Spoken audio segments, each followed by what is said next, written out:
เวลาที่อยากจะกินกล้วยหอมนะคะแล้วไปเจอกล้วยหอมยกหวีราคาถูกหน่อยป้าป้อมก็อดใจไม่ได้ซื้อยกหวีมาทุกทีแต่ก็ไม่เคยกินหมดไม่เคยกินทันค่ะวางทิ้งไว้เห็นอย่างนี้ไม่ใช่ว่า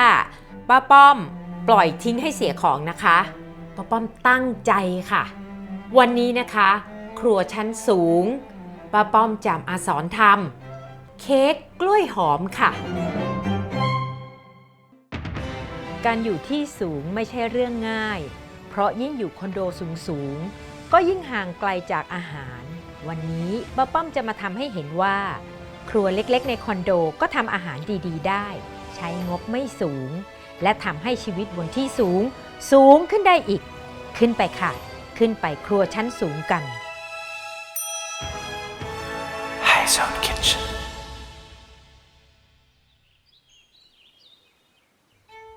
จริงๆแล้วสำหรับป้าป้อมนะคะ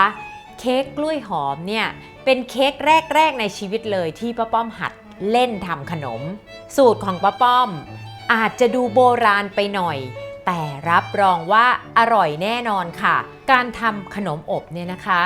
สัดส่วนต้องแม่นยำเพราะว่าอัตราส่วนระหว่างผงฟูกับแป้งหรือส่วนผสมอื่นๆในเค้กเนี่ยจะต้องพอดีกันขนมถึงจะขึ้นฟูได้ดั่งใจและอีกอย่างหนึ่งการทำขนมอบเราไม่สามารถนำมันออกมาปรุงใหม่ได้หมายความว่าเราผสมเข้าไปอบอย่างไรรสชาติก็จะออกมาแบบนั้นไม่สามารถแก้ไขได้อย่างอาหารคาวไม่ว่าจะเติมเกลือเติมน้ำตาลขนมอบทำไม่ได้ค่ะงั้นเรามาเริ่มกันเลยนะคะก่อนที่ป้าป้อมจะลงมือทำอะไรป้าป้อมต้องเปิดเตาอบรอไว้ค่ะป้าป้อมตั้งอุณหภูมิเตาอบไว้ที่ประมาณ170องศาเซลเซียสหรือ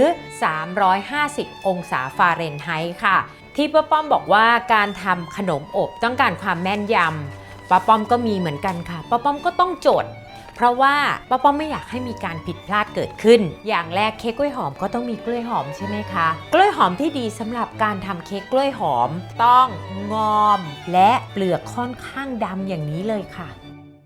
การทำขนมอบก็ต้องมีแป้งวันนี้ป้าป้อมใช้แป้งเค้กที่ปริมาณโปรตีนอยู่ที่ประมาณ 4% ค่ะป้าป้อมใช้ที่2ถ้วยตวงหรือ180 กรัมค่ะผงฟู2ช้อนชาค่ะเบกกิ้งโซดาหรือโซดาไบคาร์บอเนตเศษ1/4 ช้อนชาป้าป้อมจะร่อน3อย่างนี้เข้าด้วยกันนะคะการร่อนแป้งช่วยให้แป้งที่เกาะตัวด้วยความชื้นกระจายตัวออกมาดีค่ะต่อไปนะคะป้าป้อมจะเตรียมส่วนผสมของน้ำตาลป้าป้อมใช้น้ำตาลทรายนะคะเศษ3/4 ถ้วยสำหรับน้ำตาลเนี่ยป้าป้อมไม่บังคับนะคะถ้าเที่ยวนี้ใครทำตามป้าป้อมแล้วรู้สึกว่ามันหวานเกินไปคราวหน้าก็ลดน้ำตาลลงต่อไปนะคะป้าป้อมใช้เกลือป่นละเอียดค่ะเศษ1/4 ช้อนชาใส่ลงไปรวมกับน้ำตาลได้เลยค่ะที่เหลือนะคะพื้นฐานของเค้กเลยเนยสดค่ะในเมื่อเราใส่เกลือแล้วป้าป้อมก็เลยใช้เนยจืดป้าป้อมใช้ในปริมาณ100 กรัมในการทำเค้กนะคะถ้าเนยค่อนข้างเย็นหน่อยเนี่ยจะตีให้เค้กขึ้นได้ดีค่ะต่อไปไข่ไก่2 ฟองและส่วนสำคัญของเราก็คือกล้วยหอมและนมสดค่ะกล้วยหอมนะคะยิ่งเปลือกดำยิ่งดีกล้วยหอมงอมๆเนี่ยกลิ่นจะหอมมากและหวานค่ะป้าป้อมจะใส่นมสดไปเศษ3/4 ถ้วยหรือ185 ซีซีค่ะ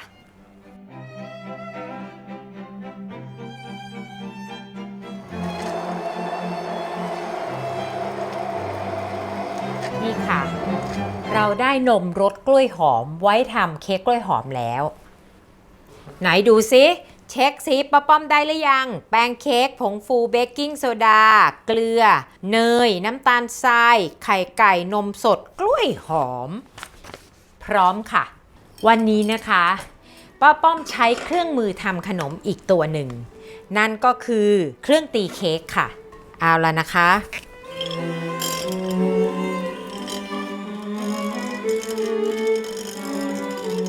พอเนยเริ่มแตกนะคะ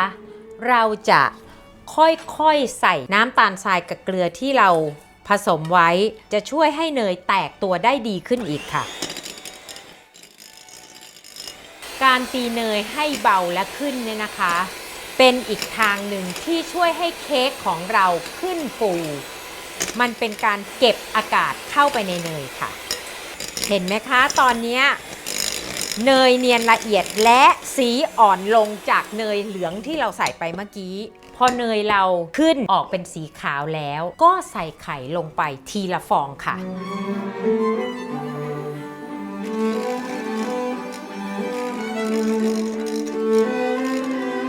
เราตีจนกระทั่งเนยและไข่เข้ากันเป็นสีนวลแบบนี้ค่ะ เมื่อเราได้ไข่กับเนยน้ำตาลตีเข้ากันขนาดนี้แล้วนะคะคราวนี้เราก็เหลือส่วนผสมแห้งกับเปียกดังนั้นเราจะใส่สลับกันโดยการตะล่อมด้วยไม้พายค่ะนั่นหมายความว่าไม่ต้องออกแรงตีนะคะการใส่สลับนั่นก็คือตักขึ้นมาเวลาใส่ให้เราเขย่าลงไปนิดนึงเผื่อเขาจะจับตัวแน่นเกินไปแล้วก็ตะล่อมค่ะใส่แป้งแล้วคนให้แป้งเข้ากับส่วนผสมก่อนแล้วถึงจะใส่ของเหลวค่ะใส่ทีละน้อยนะคะอย่าให้ของแห้งกับของเหลวเจอกันเองในชามต้องคนแต่ละอย่างให้เข้ากันก่อนแล้วค่อยสั่งอีกอย่างหนึ่งลงไปสลับกันไปจนส่วนผสมหมดและเข้ากันดีที่สำคัญนะคะการคนเค้กเนี่ยเราโดนสอนมาว่าให้คนไปในทางเดียวอย่าคนกลับไปกลับมาเห็นไหมคะหมุนตามเข็มนาฬิกาก็ตามเข็มนาฬิกาใครถนัดซ้ายทวนเข็มนาฬิกาก็ทวนให้ตลอดนะคะนี่ค่ะเมื่อเสร็จแล้วเนื้อเค้กจะมีความเหลวประมาณนี้คราวนี้เราก็เอามาใส่พิมพ์ไม่ว่าจะเป็นพิมพ์กลมพิมพ์ยาวพิมพ์อย่างไรก็ได้ค่ะหรือแม้แต่ถ้วยเล็กๆทั้งนี้ทั้งนั้นพิมพ์ทั้งหลายมีผลในการอบค่ะแต่วันนี้ป้าป้อมจะทำให้หน้าตาเป็นเหมือนบานาน่าเบรดป้าป้อมเลยใช้พิมพ์ยาวซึ่งป้าป้อมใช้พิมพ์แบบเนี้ยป้าป้อมจะได้เอาไปแจกเพื่อนๆได้ไงคะกินคนเดียวหมดที่ไหนล่ะคะถ้าเราทำในปริมาณมากนะคะป้าป้อมแนะนำให้ใช้เนยขาวทาพิมพ์แต่วันนี้ป้าป้อมทำปริมาณน้อยมีเนยอยู่แล้วป้าป้อมใช้เนยธรรมดาไขมันที่ทาพิมพ์เนี่ยจะเป็นแม้กระทั่งน้ำมันพืชบางๆยังได้เลยค่ะเพราะว่าตัวเค้กเขามีไขมันอยู่แล้วเขาก็จะไม่ติดพิมพ์ค่ะป้าป้อมจะตักเค้กใส่พิมพ์ประมาณเกือบครึ่งนะคะเพราะว่าอย่าลืมว่าเค้กต้องขึ้นอีกถ้าเราตักเยอะไปล้นกล่องค่ะ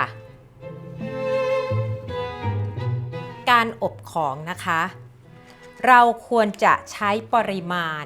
และพิมพ์ที่มีขนาดเท่าๆกันเพราะว่าเขาจะได้สุกพร้อมๆกันถ้าสมมุติเราใช้พิมพ์ใหญ่บ้างเล็กบ้างเดี๋ยวอันเล็กไหม้อันใหญ่ไม่สุกดังนั้นป้าป้อมพยายามจะใช้พิมพ์เดียวกันและเรามักจะวางของที่อบให้อยู่ตรงกลางค่ะเพื่อที่เขาจะได้รับไฟบนไฟล่างไฟข้างได้เท่ากันเราเอาเข้าเตาอบที่อุณหภูมิ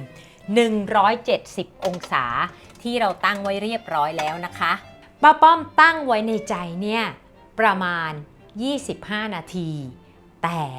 เราต้องมาตรวจดูกันทีหลังป้าป้อมแนะนำว่า 15-20 นาทีแรกให้เราไปตรวจดูเค้กในเตาก่อนโดยเฉพาะคนที่ใช้พิมพ์เล็กๆนี่ล่ะค่ะเขาจะสุกเร็วบางที10นาทีแรกก็ต้องตรวจแล้วค่ะ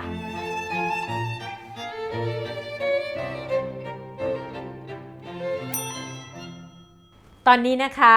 เรานำเค้กเข้าเตาอบไปประมาณ10นาทีแล้วป้าป้อมจะเช็คละเพราะป้าป้อมเห็นว่าเค้กในเตาอบเริ่มออกสีน้ำตาลและมันขึ้นฟู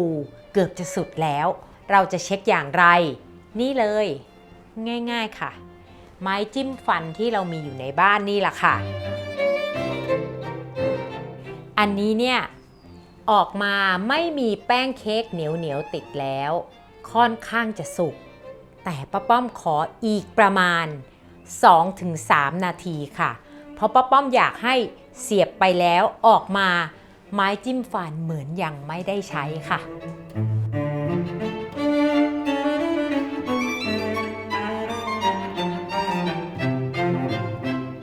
เห็นไหมคะว่าครั้งนี้เราเช็คแล้วไม้จิ้มฟันออกมาสะอาดไม่มีอะไรติดออกมาเลยนั่นหมายความว่าเค้กของเราสุกแล้วค่ะเอาออกจากเตากันเลยค่ะ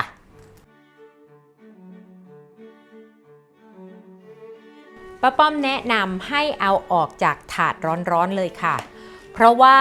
ในถาดมีความร้อนซึ่งความร้อนเนี่ยจะทำให้เค้กไหม้หรือสุกต่อได้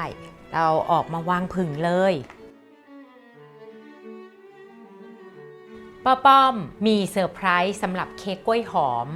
มันมาจากความทรงจำวัยเด็กค่ะเมื่อสมัยป้าป้อมเด็กๆนะคะไม่ค่อยมีขนมหวานหรืออะไรแปลกๆกินหรอกค่ะเราจะกินกล้วยหอมกับเนยแข็งค่ะ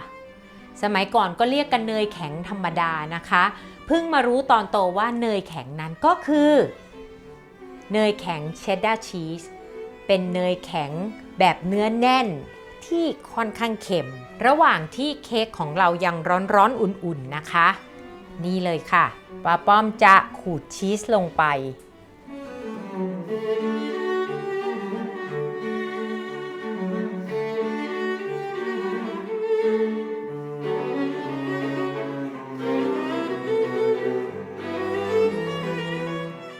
โรยเนยแข็งขณะที่เค้กยังร้อนนะคะเนยแข็งจะลงไปเกาะหน้าเค้กแบบนี้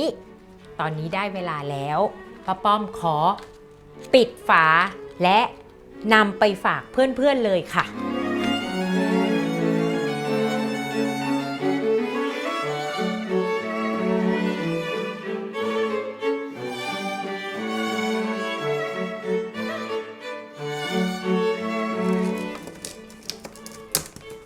เรียบร้อยป้าป้อมขอเอาไปฝากเพื่อนๆก่อนนะคะ